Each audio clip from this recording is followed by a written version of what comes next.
Chapter 31 Diversion of Sight. According to the route planned by Jarvis, Tony came to the entrance of the ventilation duct on the roof. Just as he was about to open the window, a voice sounded beside him. "Sir, if I were you, I wouldn't touch this ventilation duct." Tony stepped back for a moment, then raised his hand and pointed it at the person who was coming.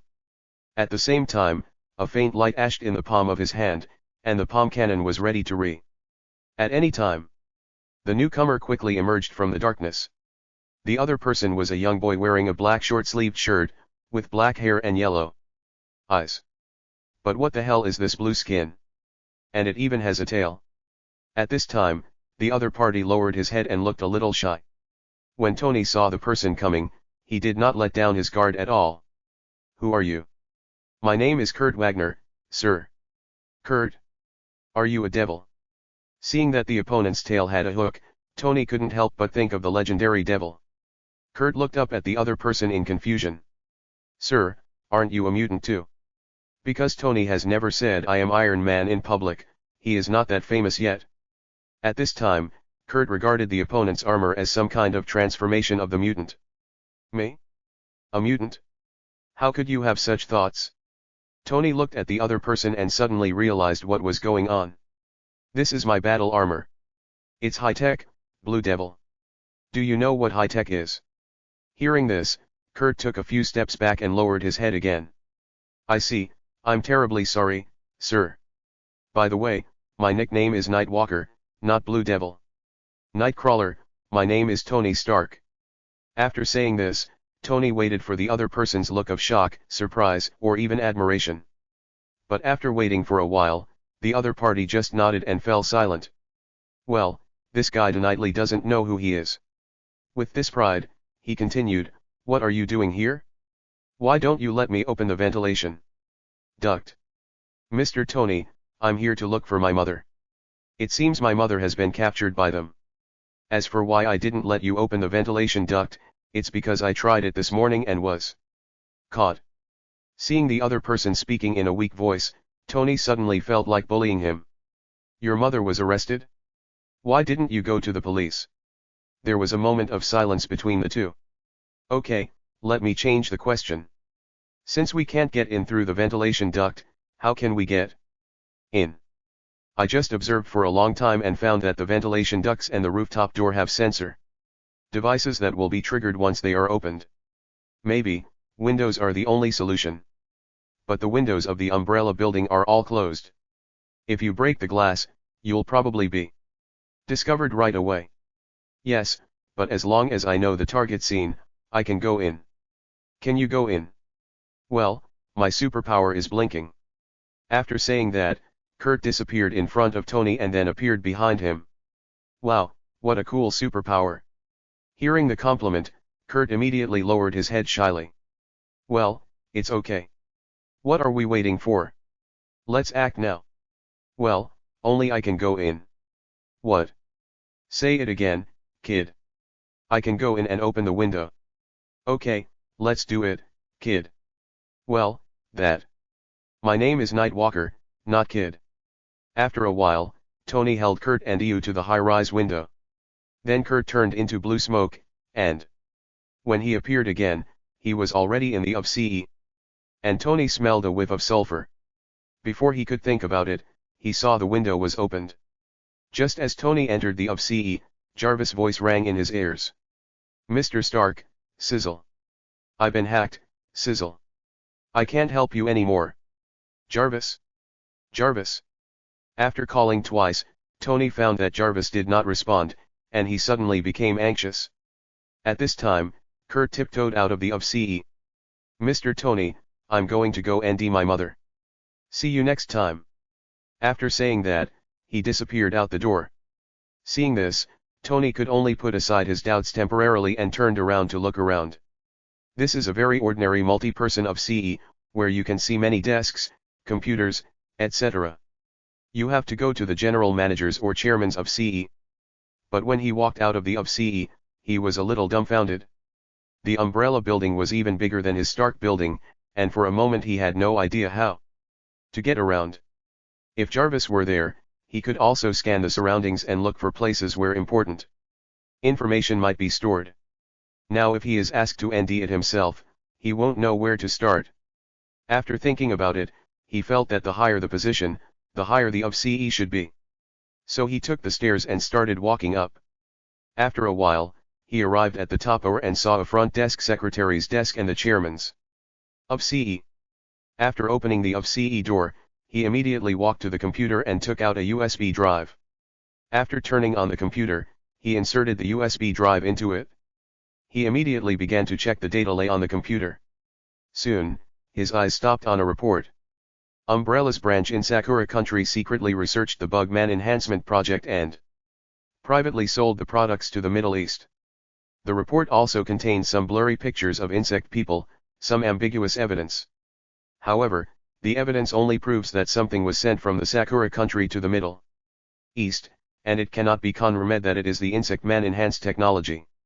In addition, the senior executives of the Sakura Country umbrella branch are cooperating with the Yoshida Company and have the intention of betrayal, etc.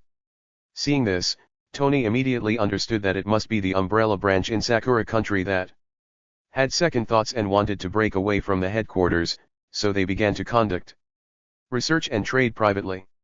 A few minutes later, the data copying was completed.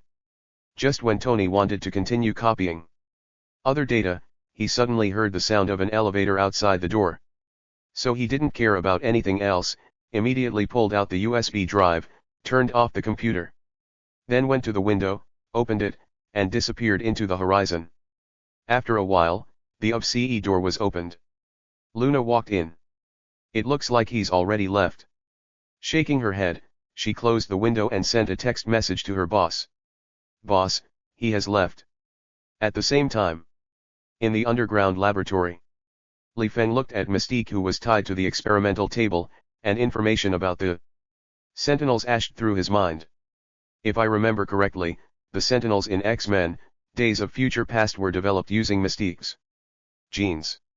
Now I have Mystique and Tony's Mark I armor, all I lack is a miniaturized energy source. And then I can study the Sentinels. Ding. The phone rings. When I opened it, it was a message from Luna. It seems that the plan went smoothly and Tony really came to Umbrella. James is worthy of being Tony's best friend. He will reveal to Tony any information he knows, regardless of the fact that it is a military secret. Chapter 32, The X-Men story begins. ZZ. There was a sound of electromagnetic door opening. Two security guards in black combat uniforms walked in, dragging the unconscious Nightwalker. Boss, the man has been caught. 3 doses of the drug were used to anesthetize an elephant. That's right. Put him in a special cage and study him slowly later. He was not jealous of the Nightwalker's ashing ability, because he knew that the Nightwalker's ability actually belonged to the magical side, and it was to transfer space through an alien space. The black smoke and sulfur smell when the other party ashed were owing out from the alien space. And in this different dimension, there is also a group of demonic mutants from ancient times sealed away, and their leader is the Red Devil. Therefore, the other party's superpowers are meaningless to him at present, because even if he researches them out, if it is not the Devil's blood, entering the alien space is equivalent to feeding those demons, and he will not be able to get out at all. If the other party had not followed Mystique all the way to Umbrella, he would not even bother to send anyone to capture him. As Nightwalker was taken away, Li Feng's attention turned to Mystique again. Begin extracting genes. Under his command, a group of Scientist researchers around him began to work. The next morning, at the foot of a snowy mountain in North Dakota. In July, when it was hot in other places, it was snowing heavily here and the temperature was around -4 or VE degrees Celsius. In a shabby bar, some repits can be seen in the corners of the bar, bringing a touch of warmth to the place. At this time, Logan was sitting in his seat, drinking, smoking a cigar, and began to gurr out where to end his lost memories. Just then, he suddenly noticed someone looking at him. Turning around, he saw a little girl about 17 or 18 years old. Although the other person was wearing a black robe and a hat, judging from his fair little face, he should not be the same kind of person as me. So he turned his head and ignored the other person. At this time, the bar's shabby TV began to broadcast the news.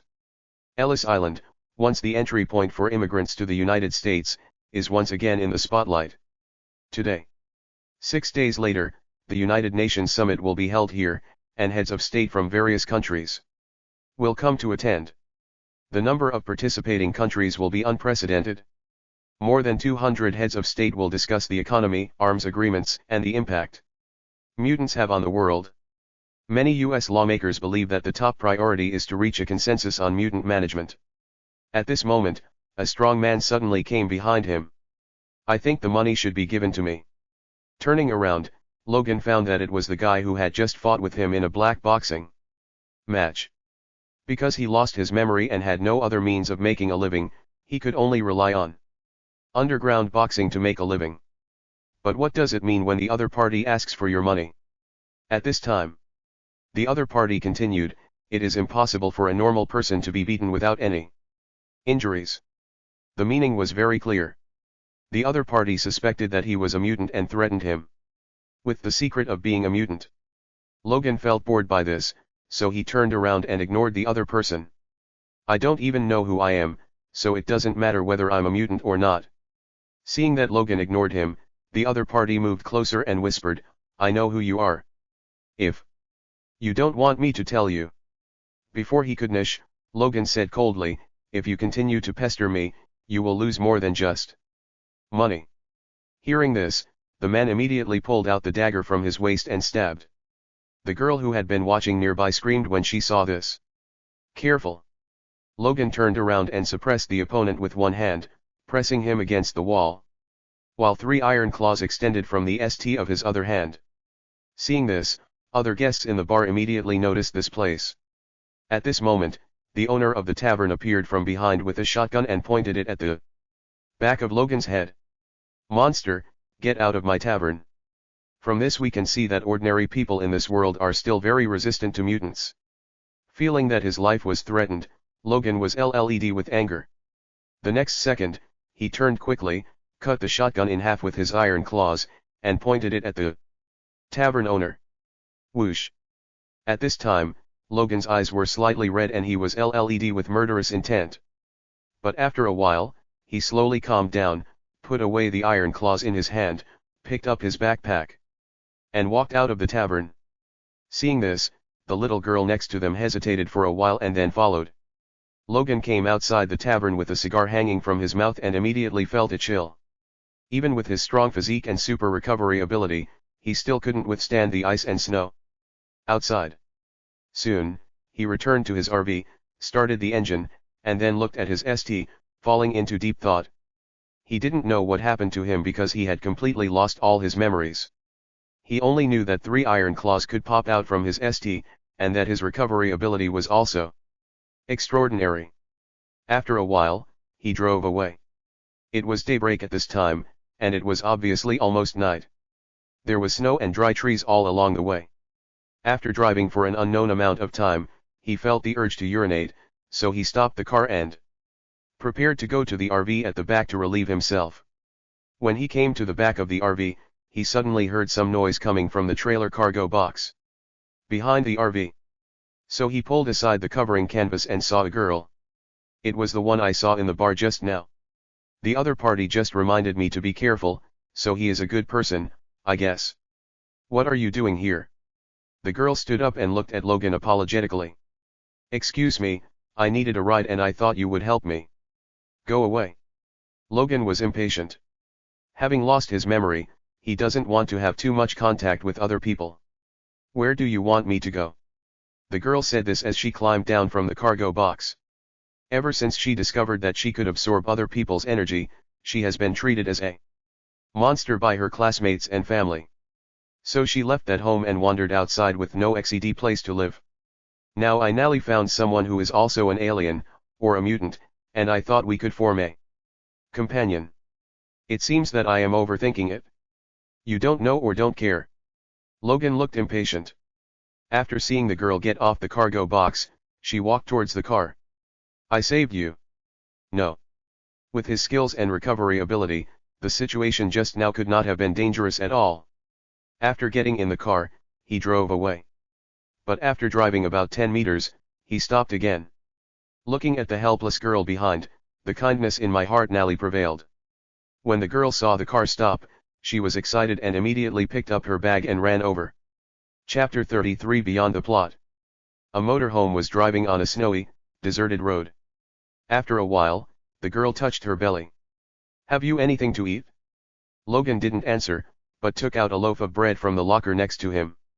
When the girl saw the bread, she immediately took off her gloves, put it in her mouth without hesitation and started eating it with an expression of enjoyment, as if she hadn't eaten for a long time.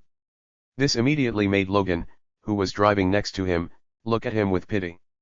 "This little girl, how long has it been since she last ate?" After a while, the girl took off her hat, revealing a delicate face. "My name is Little Naughty." Obviously, the little rascal wanted to have a deeper communication with Logan. But Logan just took a puff of his cigar and said nothing.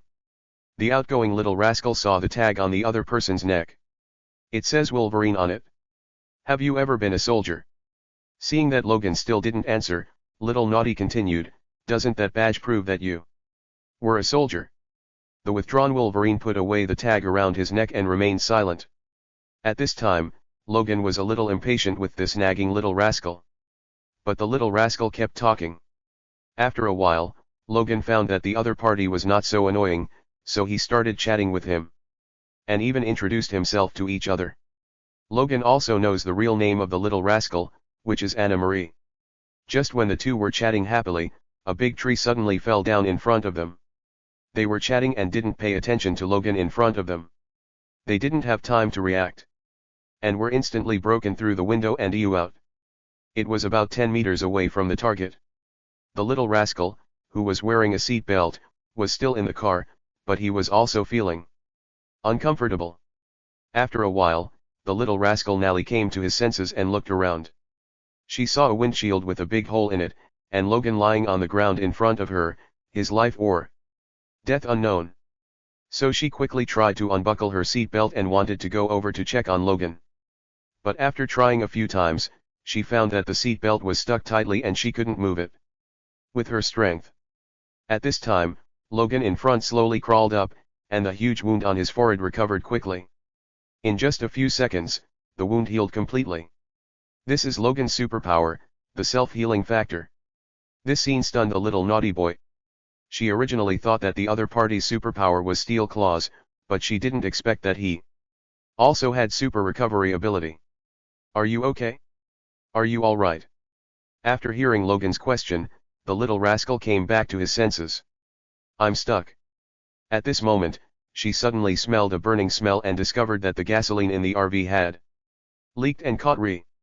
Logan was about to go over to help the little rascal, but suddenly he found that the broken tree was abnormal. It didn't die and fall down, but was pushed down by brute force. Thinking of this, he immediately stretched out his steel claws and looked around with a vigilant expression.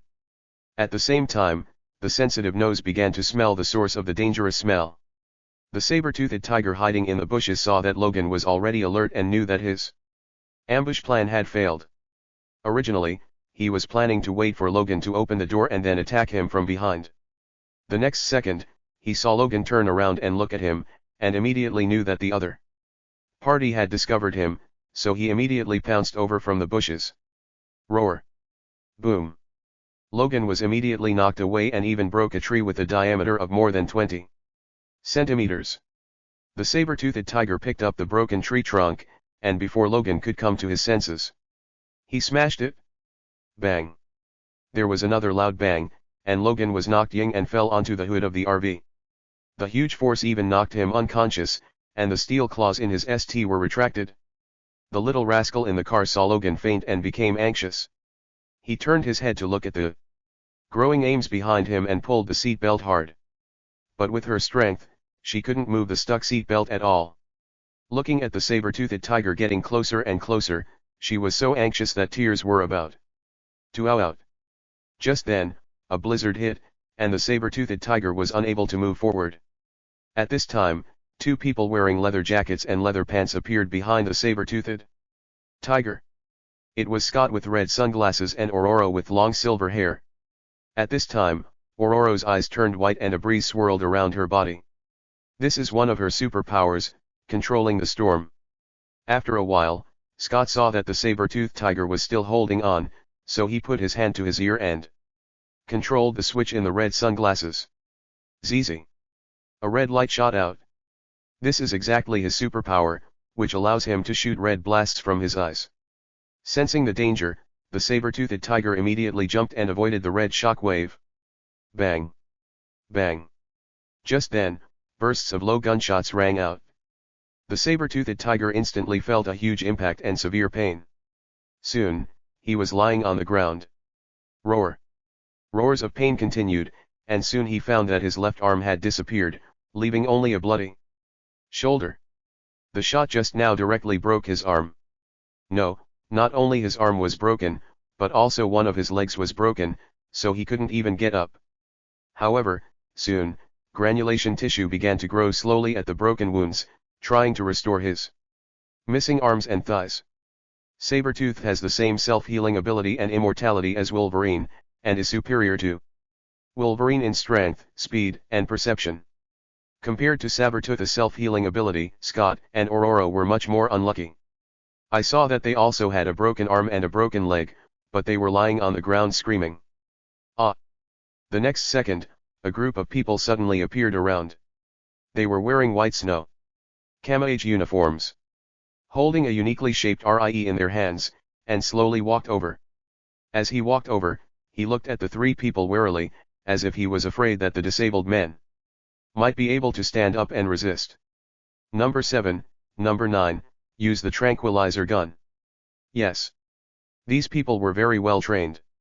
Soon two of them put down the RIEs hanging around their necks, took out pistols LLED with anesthetic from their waists, and aimed at the saber-toothed tiger. SHHHH. After 2 injections, the special anesthetic made the saber-toothed tiger feel dizzy and then lost consciousness.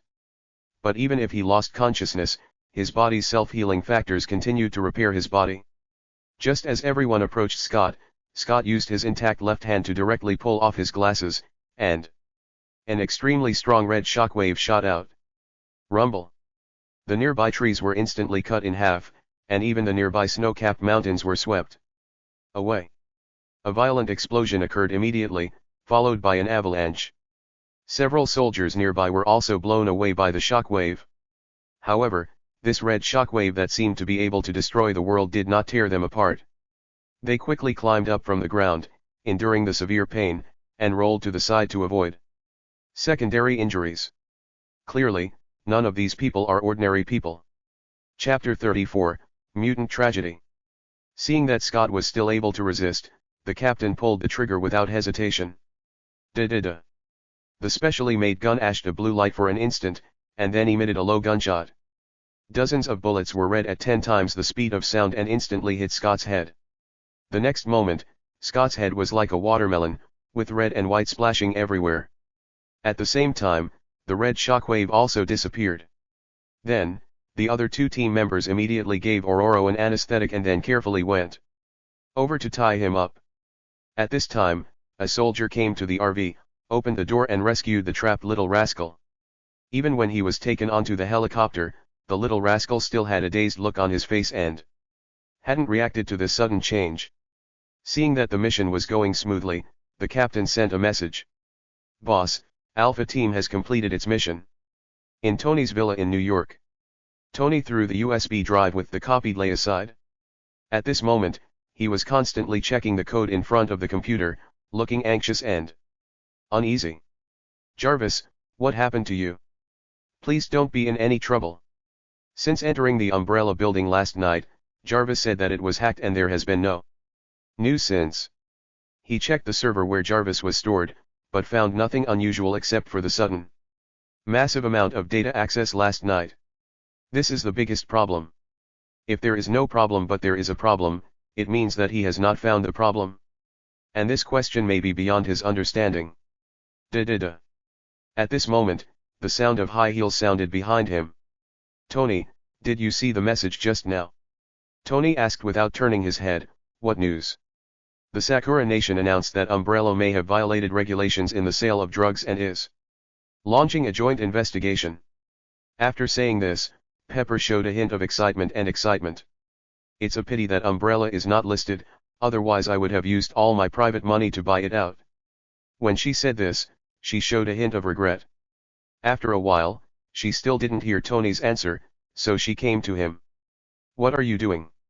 Tony, who was concentrating, was suddenly startled. Nothing, I was checking on Jarvis. Jarvis?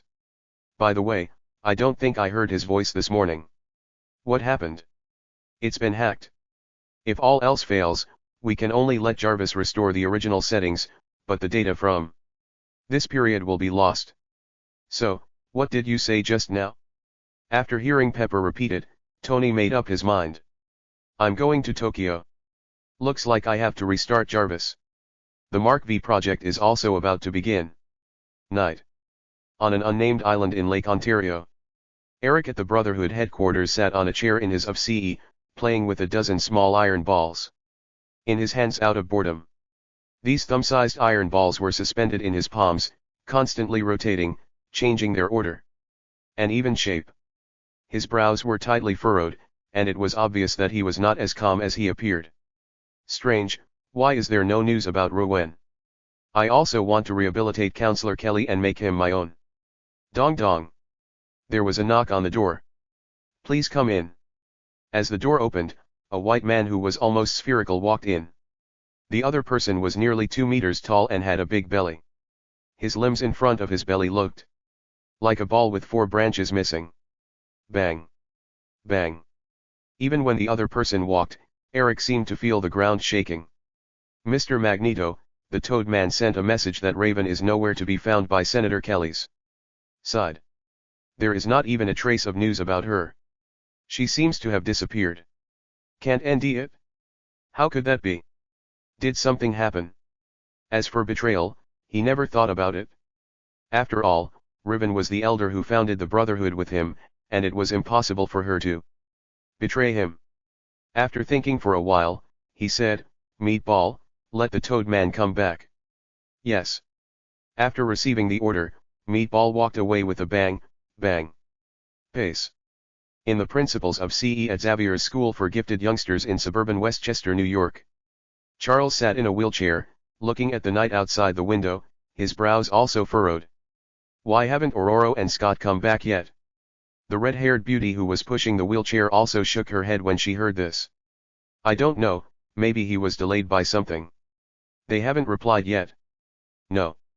Oh no, there was an accident. Cheen, push me to the search room. Upon hearing this, Cheen immediately pushed the wheelchair and walked towards the basement. 10 minutes later. The two came to a round iron door. Charles aimed his pupils at the scanner, and after a scan, the door opened. When they got here, Cheen was waiting outside, and Charles pushed his wheelchair in by himself. The space inside the room is very large and generally circular, with only one path leading directly to the center of the room. The walls of the room are made of metal plates. After a while, Charles pushed his wheelchair to the middle of the room, then picked up something that looked like a helmet and put it on his head. As the brainwave amplifier was activated, his mental power instantly expanded hundreds or even thousands of times. He sensed Cheen outside the room and the children in the campus. In his mental perception, the mental power of mutants is red, while the mental power of ordinary people is white. So this is very simple, he just needs to look for those red mental powers. As his spiritual power continued to spread, it soon arrived in North Dakota. Because the number of mutants was so small, he checked everyone quickly, but still did not ND Aurora and Scott. Even the mutants they were looking for were missing. Can't ND it? What's going on? Did an accident really happen? So he immediately turned his attention to the entire United States. Just as he was preparing to search each state one by one, he suddenly felt a familiar spiritual force. Near New York. It's Aurora's spiritual power. How did she get to New York? And what about Scott? Why wasn't she with Scott? With great doubt, he concentrated all his mental energy there. Umbrella? Underground base? What the hell are those black mental powers? Why does it feel LLED with a sense of destruction and disorder? Just when Charles wanted to continue observing, he suddenly saw a pair of eyes. The eyes emitted a strange blue light, and they grew larger and larger, soon occupying his entire eld. A vision. What? A sharp pain came over him, so he took off his helmet without hesitation and stopped the mental search. But the severe pain still accompanied him, and he soon fell into coma. Chapter 35 Summit Meeting. Jean, who was waiting outside the search room, soon heard Charles's screams. So she immediately opened the door and saw Charles paralyzed in a wheelchair. "Professor!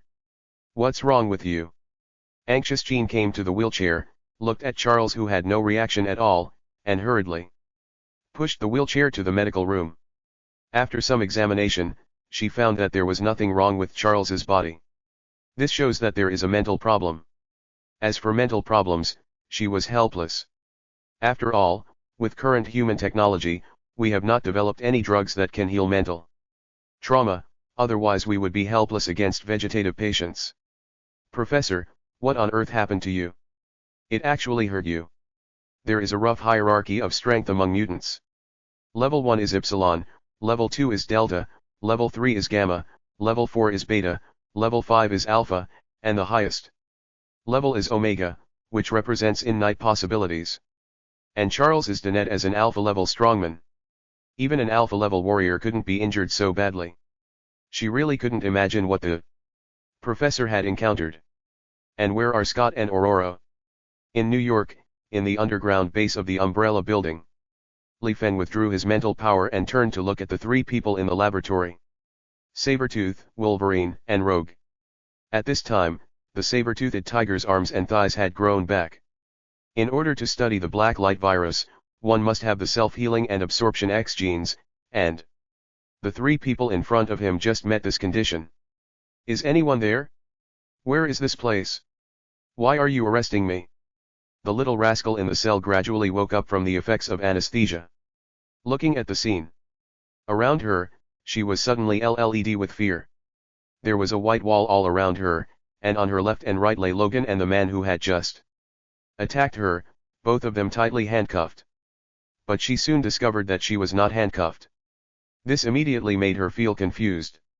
At this time, the door was opened and a group of people wearing white chemical protective suits walked in. "Who are you?" The group ignored Rogue and took out syringes and started drawing blood from Wolverine and Sabretooth. At this moment, Logan suddenly opened his eyes, and exerted all his strength, trying to grab someone as a hostage. But after a series of ding-ling-dang-lang sounds, he found that no matter how hard he tried, the iron handcuffs on his limbs did not move at all. The researchers simply glanced at Wolverine and continued to calmly draw blood. And it wasn't just a blood draw, they also cut some hair, collected some cell tissue, and so on. At this time, two men came to the little rascal. "Hand out." Little Doki looked at these people who were wrapped up and several security guards with guns at the door, and immediately stretched out his hand obediently. After a while she also had her blood drawn, and some of her hair and nails cut, etc. Compared to Wolverine and Sabretooth being tied up, these people's attitude towards Rogue was relatively better. The reason for this is, of course, because the little rascal is no longer a threat. After doing this, the group of people began to leave in an orderly manner. At this time, Logan turned and looked at the saber-toothed tiger. "Don't pretend to be asleep, I know you are awake." Upon hearing this, the saber-toothed tiger opened his eyes. "Ho ho ho." But he just roared twice and stopped talking. In fact, he recovered from anesthesia early on, even earlier than Logan. However, after trying the handcuffs on his hands, he gave up. "We are in a very bad situation now. We have no choice but to join forces." "Ho ho ho. You can't speak." Roar. After realizing that the other party really couldn't speak, Logan was suddenly speechless. The only person who seemed to have something ability was unable to communicate. At this time, the little rascal came to Logan and tried to open the handcuffs. "But after trying a few times, I had no choice but to give up." After a while, the door of the laboratory was opened again, and this time a beautiful woman with long black hair came in. "Hello, my name is Philia." Philia looked at the three people in front of her with curiosity and novelty in her eyes. Are these people the key to unlocking the blacklight virus that the boss has been thinking about? Where is this place? Why are you arresting us? The one who asked the question was Little Naughty, while Logan looked at Philia warily. In response, Philia simply pushed up her glasses on her nose. This is the Umbrella research base. The reason we captured you is to study your X gene. But don't worry, our research will not pose a threat to your life. Of course, the premise is that you cooperate well. And if you cooperate well, we may be able to solve some of your problems. For example, let your superpowers control freely. And the two of you lost memories. 5 nights later. In the suburbs of Westchester, New York, at Xavier's School for Gifted Youngsters. Jean looked at Professor Charles, who was still in a coma, and her heart was in a mess. During this time, she tried everything, but was unable to wake the other person up. Is Professor Charles going to become a vegetable and be in a coma for the rest of his life? Professor, what should I do? Congressman Kelly, what do you think of the UN summit tonight? At this time, the sound from the TV attracted Jean's attention. Turning around, I saw Congressman Kelly on TV with a heavy look on his face. Tonight, I will pass the Mutant Registration Act. Let my assistant, Guy Ritchie's incident never happen again. At the same time, put shackles on the necks of all mutants, so that they dare not trample on the law and life recklessly. I heard that Guy Ritchie was killed by mutants. Is this true? Yes, I have all the videos and evidence here. A mutant named Mystique killed my assistant and took on his appearance in order to murder me. Fortunately, someone saw through her trick and prevented her from succeeding. But Mr. Guy Ritchie has left us forever. Speaking of this, Congressman Kelly's eyes were red and he looked sad. I'm so sorry to bring up Counselor Kelly's grief. Now let's take a look at what's happening at the Global Summit. As the scene changed, the TV showed the entry of heads of state from various countries, as well as reworks in the distance. When Jean saw this scene, she felt even sadder. If the Mutant Registration Act is passed, mutants around the world will be known to ordinary people. At that time, mutants living among ordinary people will face unprecedented difficulties. Being discriminated against, hated, even bullied and abused by ordinary people. Not all mutants have such powerful powers as theirs. The superpowers of many mutants are actually only level 1, which means they are only slightly stronger than ordinary people. How can mutants survive in the face of large numbers of ordinary people? Oh my God, what is that white light on the Statue of Liberty? At this moment, a cry of surprise came from the TV. I saw a ball of white light slowly spreading inside the Statue of Liberty. Chapter 36 G-Virus Products. In Manhattan, Ellis Island, the Statue of Liberty. At this time, Eric was standing on the conversion instrument, looking at the United Nations summit in the distance, his eyes full of determination. This conversion device was built according to his superpowers and can only be activated by his energy. But the saber-toothed tiger disappeared when he went to catch Little Prankster, and Little Prankster was also nowhere to be found, so he could only use himself as an energy source to provide the required energy to the conversion equipment. He took a nostalgic look at the Toad Man, the Hedgehog Man, the Meatball Man, and the other members of the Brotherhood not far away, then put his hand on the instrument. Whoa! As the energy of the whole body was absorbed, the conversion instrument began to rotate continuously, and a white light slowly spread out. And he also felt extremely weak. After all, he is over 70 years old, and his body's functions have reached their limits. But for the future of mutants, he chose to grit his teeth and persevere. As long as the heads of state of various countries are turned into mutants, these heads of state will deniedly not pass the Mutant Registration Act for their own interests. Even mutants are treated preferentially. Whoa! As the instrument turned faster and faster, he almost reached his limit and his whole body went limp. However, his hands were still tightly grasping the instrument, absorbing his last bit of energy. For the future of mutants, I am willing to sacrifice myself. Just when the white light was about to touch the Summit Council, a missile suddenly appeared. Rumble! A violent explosion sounded, instantly engulfing the entire conversion device and Eric inside. No. Magneto. Leader. The Toad Man, the Hedgehog Man, the Meatball Man, and other members of the Brotherhood who were on guard not far away immediately made sounds of grief. The Toad Man jumped directly on without paying any attention to the aims all around. The others were either afraid of the Re or didn't have the ability to jump up, so they could only stand there anxiously. But soon, they no longer cared about Eric. Because at this moment a helicopter was ying towards the side, and under the helicopter, there was a container hanging. Amid the puzzled gazes of the crowd, the helicopter dropped the container and left without stopping. There was a loud bang. The container fell not far from the crowd. What does it mean? What's in here? Are they throwing a container over here as a warning to us? When everyone was puzzled, suddenly there was a loud bang in the container. It seemed as if there was some horrible monster in the container, and it punched the container so that it bulged outward. With a rip sound, the sound of steel being torn was heard, and then a huge gore rushed out of the container. Roar. Following a roar, all the members of the fraternity present felt a sudden palpitation in their hearts. The monster was about 2.5 meters tall, seemed to have no skin, and was covered with bright red muscles. It has 4 arms, the upper 2 arms are particularly thick, and the lower 2 arms are thinner. And on the shoulder and thigh, there is a huge, ferocious eye. The chest looked like a monster's mouth, with a circle of terrifying bone spurs. Meanwhile, on a ship not far from the Statue of Liberty, Luna, dressed in a black suit, held a tablet with a smile on her face, watching everything happening on the screen. Next to her stood a middle-aged white man with white hair and wearing a military uniform. General Ross, this is our G-Virus series product. Are you interested? General Ross, whose full name is Thaddeus E. Ross, also known as Thunderbolt General Ross, is a Lieutenant General of the U.S. Air Force and the project leader of the Super Soldier Project. At this time, General Ross looked at the monster on the screen with a very calm expression. He's too ugly, but his aura seems good, but I don't know how strong he is in combat. If your acting ability is not good enough, I will not give you face even if Congressman Kelly introduced you.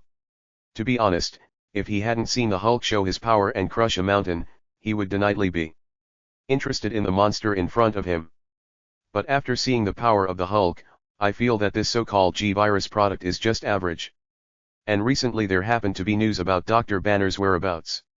If it weren't for Congressman Kelly's introduction, he would not have come this time. Luna heard this, but the smile on her face remained unchanged. General Ross, please wait and see. I will have it attack immediately. Soon, she operated a few times on the tablet. Under the Statue of Liberty, the G-Virus monster seemed to have unlocked the attack command and immediately rushed towards the nearest mutant. Roar. The next moment, the G-Virus monster pierced the mutant's chest with one claw. But the next second, the mutant turned into gray mist and disappeared. When the gray mist gathered again, it was already more than 10 meters away. Scared me. The mutant patted his chest with a look of fear. But when he looked up and around, he found that other people were not as lucky as he was. What? Help! Monster! Run! Not all mutants have his superpower of turning into gray mist and becoming immune to physical damage. Soon the scene was littered with corpses, blood, and broken limbs. In just a short while, the only people left at the scene were the Toad Man, the Hedgehog Man and the Meatball. Just as the mutant who could transform into gray mist was about to go over, he suddenly saw a terrifying claw emerging from his chest. Turning around, he realized that the monster had appeared behind him at some point. He didn't even have time to use his superpowers and lost consciousness. Roar.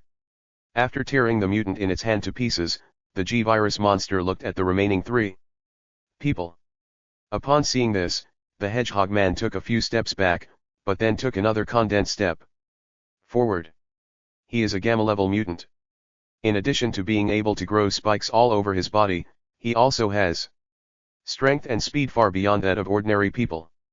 Even though this monster looks extremely terrifying, he is confident that he can defeat it. Let's go together. Meatball nodded fearlessly and took a few steps forward. Well, today we will let the world see the determination of our brotherhood. Before they could say anything more, they saw the monster rushing towards them. Bang! With its super strength, Meatball actually blocked the charge of the G-Virus monster. But you can also see that Meatball's body is slowly getting thinner. His superpower is that when he eats, he can store excess energy in the form of fat in his body, and then consume the fat to release the energy when needed.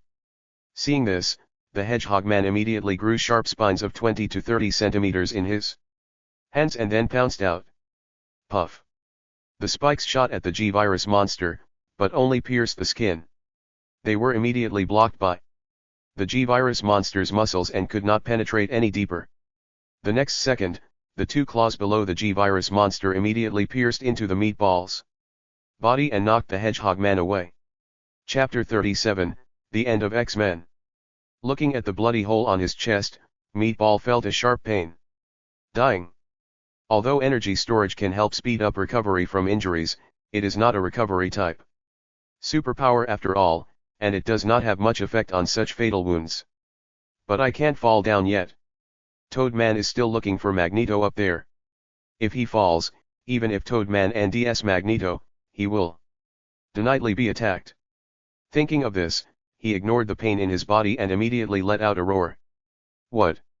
As he continued to exert force, the G-Virus monster was pushed back, leaving two deep marks on the ground. But the next second, the bone spurs on the G-Virus monster's chest suddenly opened, like a bloody mouth, and suddenly bit his chest. Tear. Large pieces of flesh and blood were devoured, and the intense pain, as well as the feeling of weightlessness due to ischemia, made the Meatball's consciousness gradually blurred. However, his determination to hold back the G-Virus monster made him hold on tightly, with no intention of letting go. But after the Hedgehog Man stood up, he was extremely anxious. Meatball. Are you okay? Hang on. As he spoke, he continued to attack with spikes, but his attacks were unable to break through the defense. At this point, he couldn't help feeling a little timid. The monster in front of him was so terrifying that even if he stood still and let him attack, he would not be able to kill it. It was simply too terrifying. But because he was not sure whether Magneto was dead, he did not dare to escape. After all, compared to the alpha-level mutants, the monster in front of us is still within the scope of understanding. Just when Meatball was still struggling to hold on, the Toadman on the Statue of Liberty suddenly gave a surprise. Magneto is alive. Soon, the Toadman jumped off the Statue of Liberty holding Eric. But it is true that Eric did not look well at this moment. All he saw was that his clothes were torn and tattered, with many burnt spots visible, and there were also many wounds on his body. If he hadn't used his superpowers to control metal to protect himself at the last moment, he would have been turned into minced meat by now. But even so, he has already lost half of his life and is almost a useless person.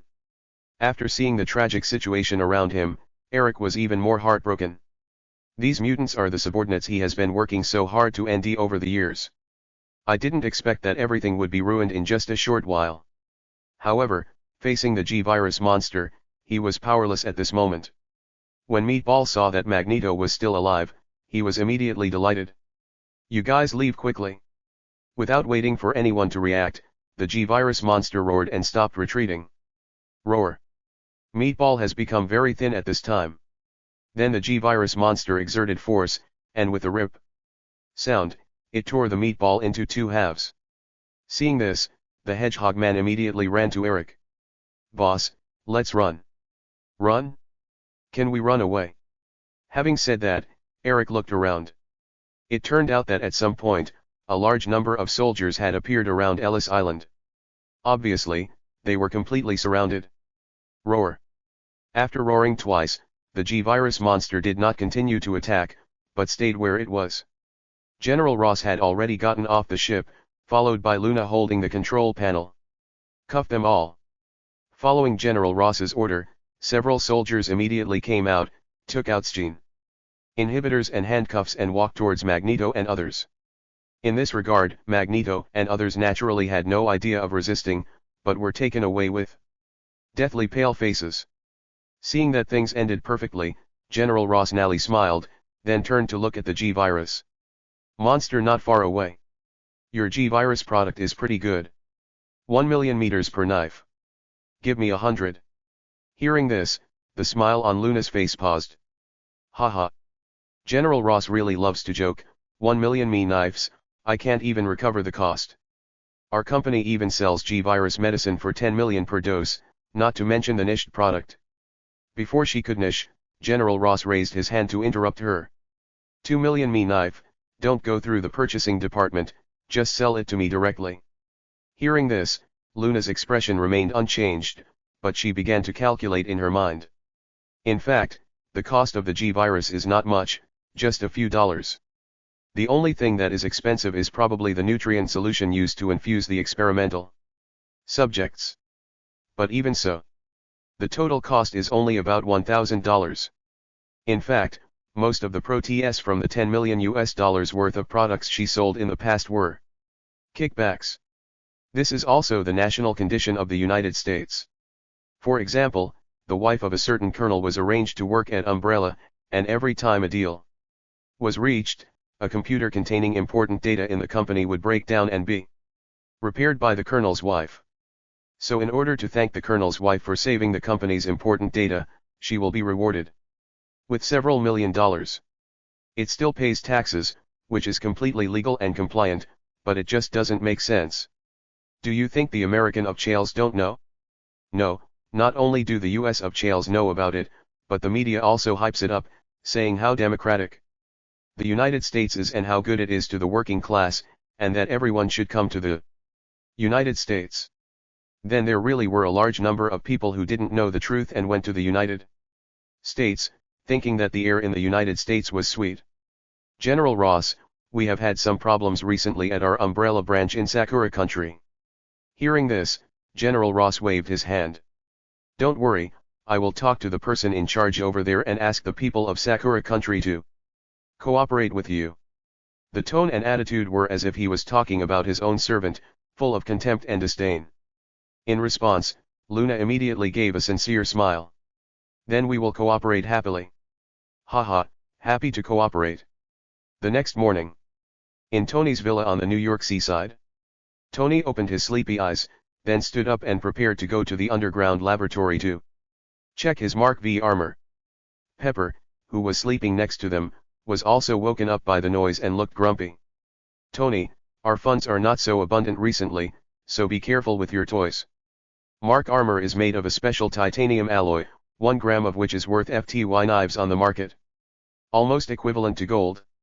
Although their wholesale prices were relatively cheaper, they could not withstand Tony's abuse. Understood. After hearing this, Tony's interest suddenly dropped. So he went to the kitchen to get some food and then turned on the TV news. Last night's UN summit was a complete success. Many countries have reached a consensus and will initiate the Mutant Management Bill. Last night a group of mutants called the Brotherhood, led by a mutant named Magneto, landed on Ellis Island in an attempt to harm the heads of many countries. Fortunately, under the wise leadership of General Ross, our brave soldiers saw through the conspiracy and killed and captured all the mutants of the Brotherhood. Chapter 38 Stock Price Rise. These mutants are crazy enough to land on Ellis Island. Tony shook his head and ate a cookie before taking a sip of his milk. After a while, after eating and drinking, he began to walk towards the underground laboratory. At this moment, on the workbench, lying quietly was a very thin battle armor, which was Mark V. Because Tony decided to go to Sakura Country to look for clues, the previous armors are deniedly not suitable to bring. So he created his latest Mark V, a suit that turns into a suitcase. Jarvis, how did the defense test go? Mr. Stark, because the armor is not thick enough, the defense test still failed. Ugh. Ever since he met the Bug Man, Tony has had armor anxiety. However, in order to be lightweight, the Mark V is naturally lacking in armor. But when he thought of what Pepper had just said, he gave up the idea of further improvement. Due to the tight funds, he was willing but unable to do what he wanted. Okay, that's it, let's try it out. So he went to the workbench, took down the Mark V and placed it on his feet, then reached out and pulled up the 2 handrails.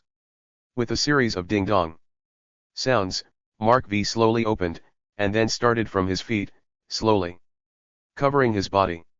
10 seconds later, Iron Man appeared.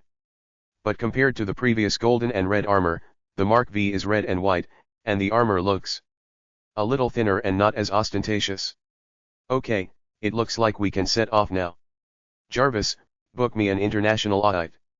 Forget it, I have to wait for more than a week, so I might as well book a flight to the land of cherry blossoms. Okay. The nearest flights are those departing tonight and tomorrow morning. The flight departing tonight requires a transfer in Los Angeles, while the flight departing tomorrow morning can go directly. Which flight would you like, Mr. Stark? Tomorrow morning. He doesn't like changing stations because it means wasting 2 more hours at the airport.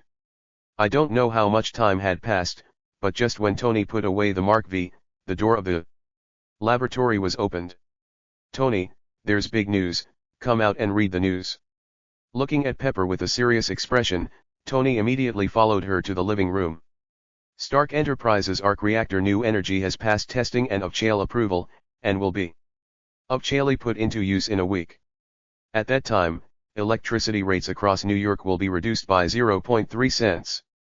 Umbrella Corporation announced that it will join forces with Stark Enterprises to promote the arc reactor new energy source throughout the country. This indicates that Umbrella will enter the new energy ELD. Stark Enterprises and the military have reached a new weapons cooperation agreement. The value of this arms sale is over $10 billion. Due to the good news, Stark Enterprises stock price has soared from $50 in the morning to $80, and it is still rising. Looking at the news, Pepper frowned slightly. How can he cooperate with Umbrella? Doesn't he know what kind of company that is? Pepper? What's wrong? Isn't this good news? The news is good, but I have checked Umbrella and found that it did a lot of dirty things in its early years. And I always feel that things are not that simple, there must be some conspiracy behind this. I think Obadiah has no other options. After all, if Stark Enterprises' stock price doesn't rise, he will probably be torn to pieces by the shareholders. That's right. He must make some noise. Pepper nodded, but her frown remained on her face. By the way, Obadiah just sent us an invitation letter, saying there will be a banquet in the evening. Shall we go? Why not? We must warn him to be careful of Umbrella and never let it be acquired. Ah. Both of them knew that Stark Enterprises was still called Stark Enterprises under Obadiah's management. But if it is acquired by Umbrella, it will be called Umbrella Enterprises. At the same time, in the top floor of CE of the Umbrella building in New York, Li Feng sat in the boss's chair and listened to Philia's report. Boss. We have successfully combined the self-healing gene with the ancestral virus to create a new strain. However, we encountered some difficulties with the energy-absorbing phagocytic genes. These Ngolenji genes can absorb all external energy. When our ancestral virus comes into contact with these genes, it will be engulfed immediately and will not be able to merge with them at all.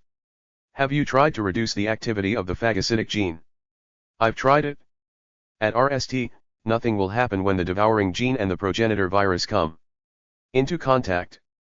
But once the devouring gene regains its vitality, it will immediately devour the progenitor virus.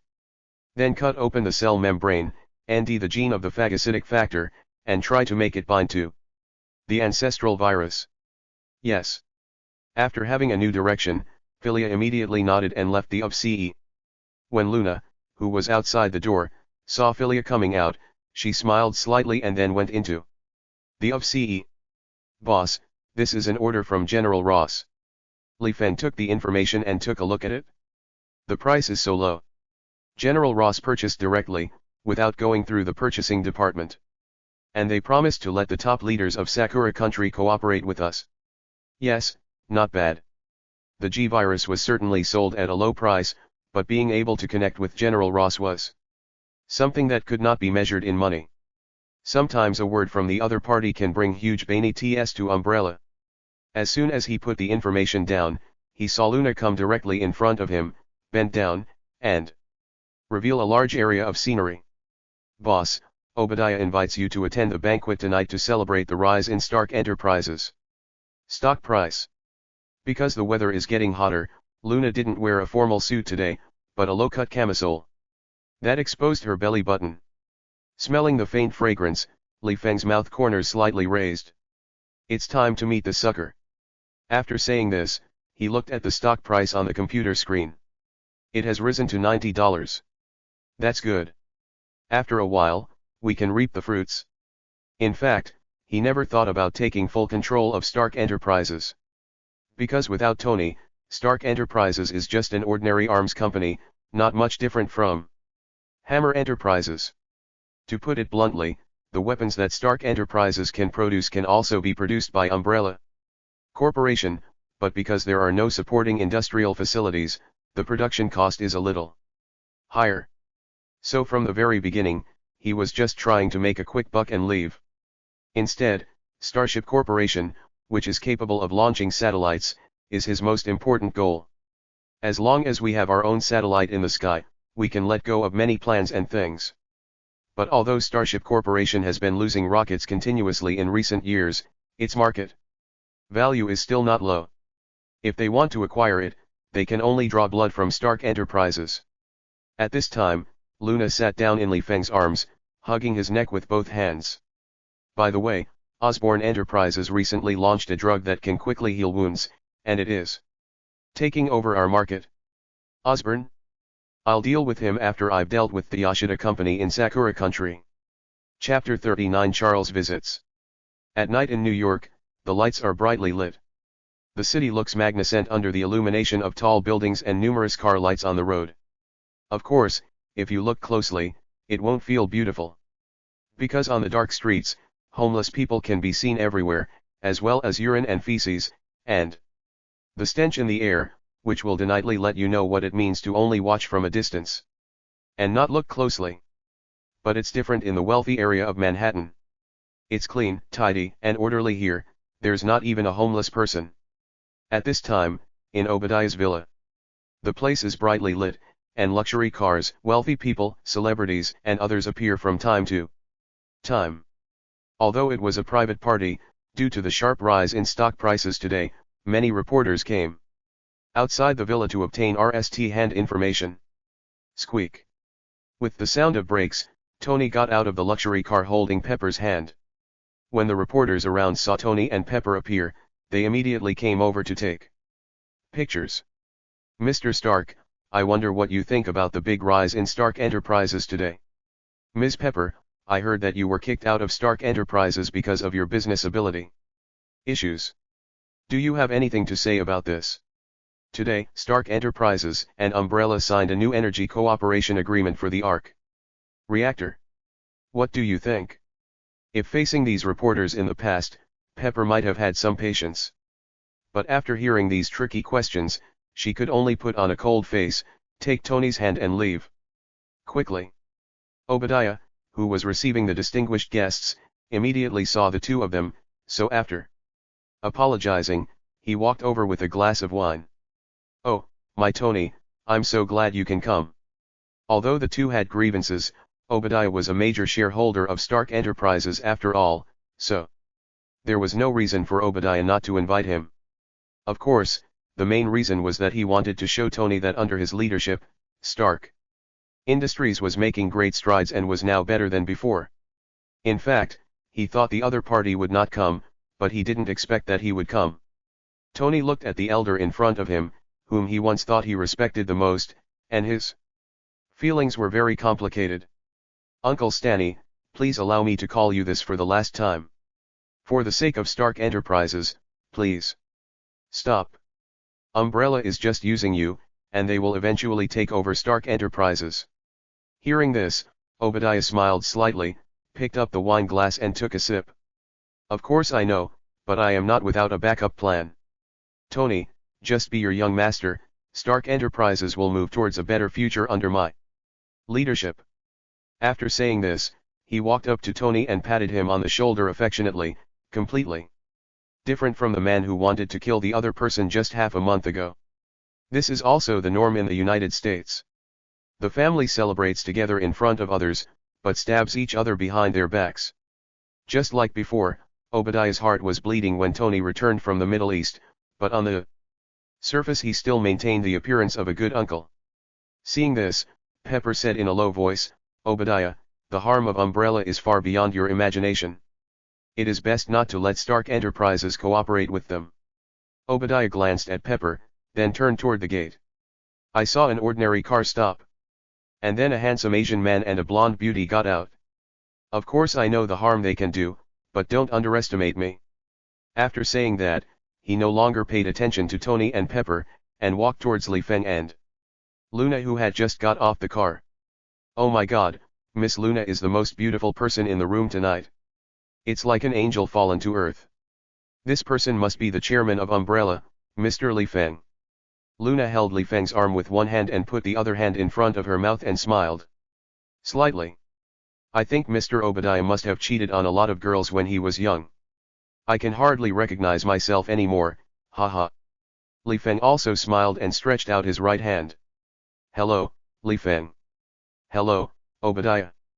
After the two shook hands, they quickly let go, and then they walked inside while chatting. However, the two did not talk about any practical topics. They just praised each other's business, and then Obadiah went to greet other distinguished guests. Not far away, Tony looked at Li Feng with a thoughtful look in his eyes. The last time Jarvis was hacked, he always suspected that it was Umbrella who did it. After all, we were invaded as soon as we entered the Umbrella building. How could it be such a coincidence? However, because Jarvis' data was restarted, he had no evidence and didn't know how the other party did it, so he didn't take the next step. But looking at the boss of Umbrella now, it seems that apart from being a little handsome, there doesn't seem to be anything special about him. After a while, Tony noticed that Li Feng turned his head to look at him, so he quickly looked away and looked somewhere else. However, out of the corner of his eye, he noticed that the other person was walking towards him with Luna. Mr. Stark, it's an honor to meet you. After hearing this, Tony couldn't pretend he didn't hear it. Hello, you are. You can call me Lee, chairman of Umbrella. It turned out to be Mr. Lee. After saying this he hurriedly pulled Pepper away. Call. Tony breathed a sigh of relief after he could no longer see Li Feng. Strange, why do I feel like a thief? Is it because of the time I sneaked into the other company last time? In place. Li Feng watched Tony leave in a hurry, with the corners of his mouth slightly raised. Funny big boy. This was also the RST time he and Tony met. It seems that this Marvel protagonist has not fully grown up yet. After a while, he turned to look at Obadiah and found that he was discussing political donations with some politicians. He just smiled at this. The next morning, the sky was already slightly bright before the sun came out. Tony got up and kissed Pepper, who was still sleeping. Honey, I'm going to Sakura country for a few days. Well, be careful. After Pepper finished speaking in a daze, she turned over and continued to sleep. Tony felt a little cold after getting out of bed. Phew, the weather is starting to get cooler. Yes, Mr. Stark, according to the weather forecast, the temperature has dropped by 7 degrees. Recently. It is even colder in Tokyo. I suggest you bring more clothes. Understood.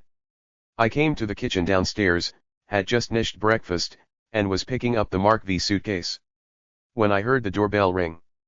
Ding dong. Strange, who would come to see me at this time? When he opened the door, he saw a bald old man sitting in a wheelchair and a red-haired beauty behind the wheelchair. Hello, Mr. Stark, my name is Charles Francis Xavier. Chapter 40, Journey to the Land of Cherry Blossoms. 10 minutes later. Tony sat on the sofa, looking at the bald head in front of him, feeling speechless. So, you want me to join you in dealing with the Umbrella Group? Charles nodded. Yes. He woke up yesterday. After waking up, he learned what happened next through Chin. Eric was arrested and the Brotherhood disbanded. This represents the demise of the radical faction among mutants. Although he was very worried about his good friend, he also knew that prison might be the best destination for him, so he didn't say anything. But he must rescue Aurora. So he came to New York City early in the morning and found Tony. Why should I help you? Although he didn't like Umbrella either, why should he cooperate with a strange disabled person? It was with the help of Umbrella that Obadiah kicked you out of the board and deprived you of your rights. I think Umbrella is our common enemy. Then you're wrong. Tony shook his head. Umbrella's help to Obadiah is just a business move, a capitalist's pursuit of profit. Even if Umbrella didn't exist, other companies would have emerged. Hearing this, Charles was stunned for a moment and didn't know what to say. Although he possessed extraordinary wisdom and had a wealth of life experience, he was not Tony, after all, and had no idea of the other's pride. And at this moment, Tony's RST priority is to go to Sakura country and ND out about the insect people. As for Umbrella and Obadiah, just leave it to Pepper. At this time, Jean behind Charles suddenly said, "Mr. Stark, don't you want to know what Umbrella is researching?" "No, please go ahead. I have something else to do." Seeing Tony was about to chase people away, Jean suddenly became a little anxious. Just as she was about to say something else, Charles raised his hand and interrupted her. "Since Mr. Stark doesn't want to help, let's go." Just then, footsteps suddenly sounded from upstairs. "Tony, are there any guests at home?"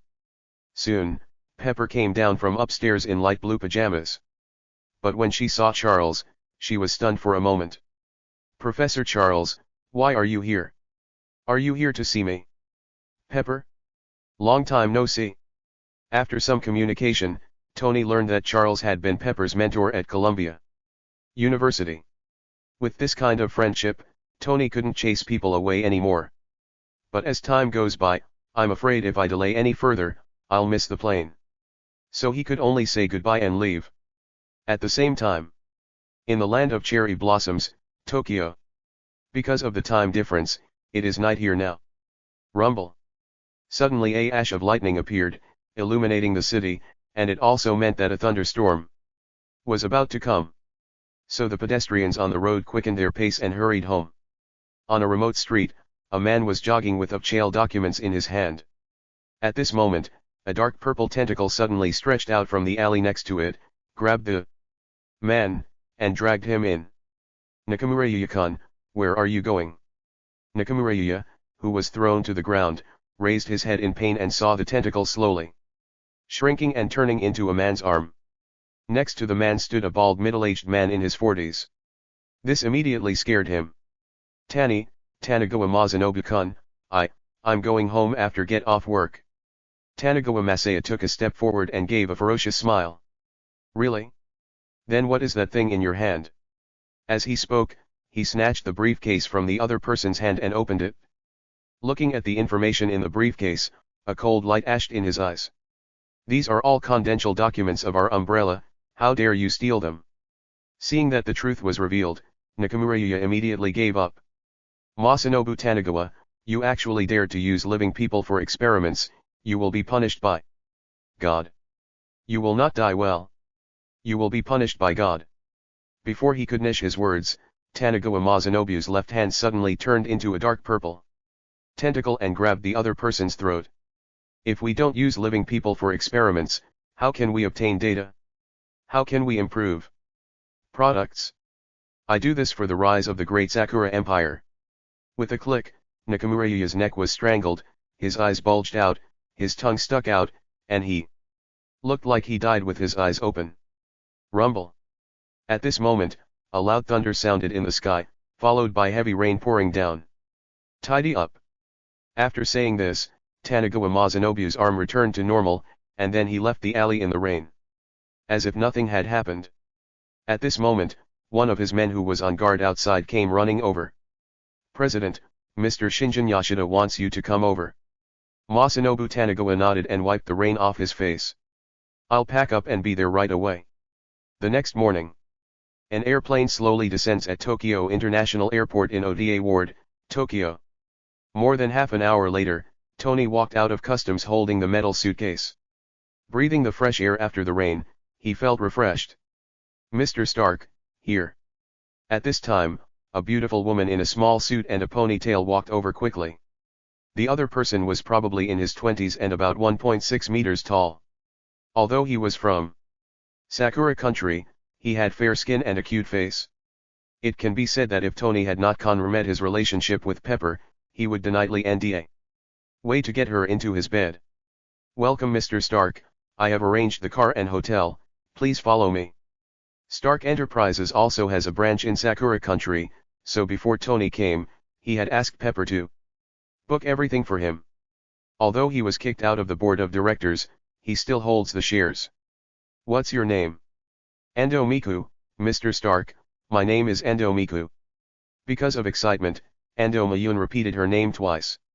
Well, Ms. Endo Miku, let's go. 2 hours later. Tony saw what real congestion was like. I guess the peak hours in New York are less than half of those here. It took 2 hours for the car to drive only about 10 kilometers out of the airport, which made him feel annoyed. Endo Miku, who was standing next to him, seemed to notice Tony's impatience, so she moved over. Unnoticeably. Mr. Stark, that is the famous Mount Fuji in our Sakura country. It is very beautiful. After saying that, she rubbed the other person's arm with her not so big but solid chest. Tony frowned and withdrew his arm. Ms. Endo Mayun, I came here this time because I have something to do and I don't have time to go to see Mount Fuji. Seeing Tony's actions, Endo Mayun felt confused. Isn't it said that the other party is a famous playboy? Why didn't he react to her at all? Doesn't the other person like my type?